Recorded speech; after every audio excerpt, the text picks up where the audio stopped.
विवाद चल रहा है, उस पर आप क्या कहना चाहेंगे?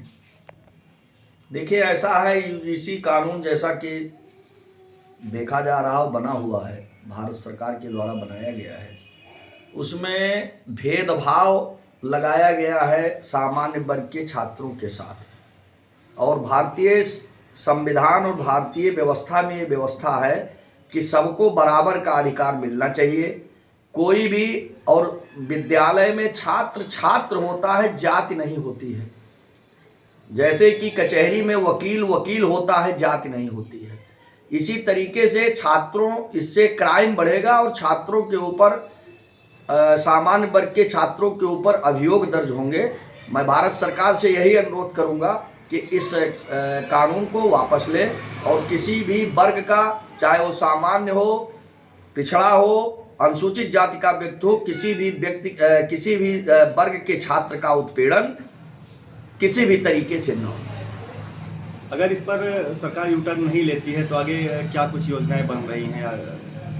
अगर सरकार इस पे विचार नहीं करती है तो संवैधानिक रूप से, प्रजातांत्रिक रूप से इसका विरोध किया जाएगा। शंकराचार्य का विरोध प्रदर्शन भी चल रहा है इस समय संगम घाट पर। देखिए, शंकराचार्य बहुत बड़े संत हैं और हमारे सनातन की रीढ़ हैं, लेकिन ये दुर्भाग्य है कि सनातन को बांटने के लिए लगातार इस तरीके को कृत्य किए जा रहे हैं। शंकराचार्य जी को महानता दिखाते हुए, माँ गंगा से बड़े शंकराचार्य जी नहीं हैं। माँ गंगा में उनको स्नान करना चाहिए था, राजनैतिक भाषा का प्रयोग नहीं करना चाहिए था। उन्होंने इसका पूरा बहिष्कार किया है माघ मेला का, और क्षेत्र मतलब पता चला है कि वो क्षेत्र पर छोड़कर जा रहे हैं वापस अपने मठ में। साथ ही उन्होंने चुनाव लड़ने की भी योजना बनाई है, उसका घोषणा कर रखा है।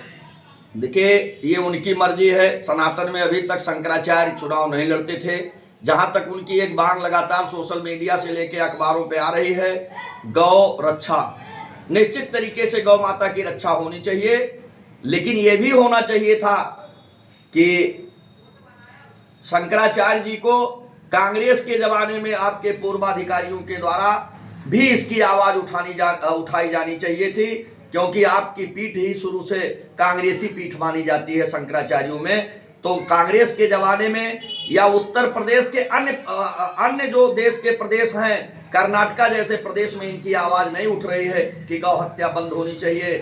सनातन के लोगों के साथ जो अत्याचार किया गया उस पर आवाज नहीं उठ रही है। तो इससे लगता है कि शंकराचार्य जी केवल राजनीति कर रहे हैं और परम पूज्य योगी आदित्यनाथ जी को उत्तर प्रदेश में बदनाम करने के लिए कि एक संत उत्तर प्रदेश का मुख्यमंत्री है, और इसलिए इस तरीके के हथकंडे इनके द्वारा अपनाए जा रहे हैं। मैं आपको और अतीत में ले जाऊं, कांग्रेस के द्वारा एक शंकराचार्य को कुचक्र करके जेल में डाल दिया गया था, तब किसी शंकराचार्य ने विरोध नहीं किया था। इन्हीं के ऊपर बनारस में अखिलेश यादव की सरकार में लाठी चार्ज किया गया, इनको मारा गया, तब इतना बड़ा मामला नहीं हुआ। यहाँ प्रशासन के नियमों के पालन में इनको रोका गया, और जब इनके लोगों ने हाथापाई की तो पुलिस के द्वारा कार्य, इस तरीके के स्थानीय प्रशासन के द्वारा कार्य किया गया, न कि योगी आदित्यनाथ जी के द्वारा कार्य किया गया या सरकार के द्वारा कार्य किया गया। लेकिन लगातार शंकराचार्य द्वारा ये कहा जाता है कि नहीं, योगी जी के द्वारा किया जा रहा, योगी जी के द्वारा। सरकार का मुखिया वहां से बैठ करके इस तरीके का लाठीचार्ज नहीं करा रहा है बैठ करके।